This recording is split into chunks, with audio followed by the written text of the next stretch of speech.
مين اللي بيخبط؟ يا ولية، مش انا قلتلك 100 مرة تسيب المفتاح في الباب؟ افتح الباب يلا. مش فاتحة علشان بعد كده تتعود تيجي بدري. يلا خد بعضك كده زي الشاطر وروح نام عند امك.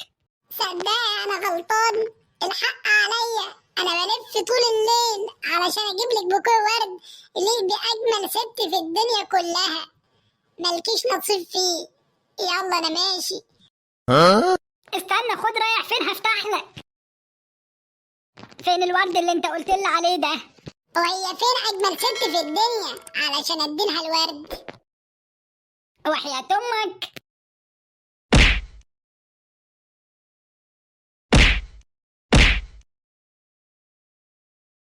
ده مفيش حته سليمه في جسمه يا مدام. هو دخل في قطري ولا ايه؟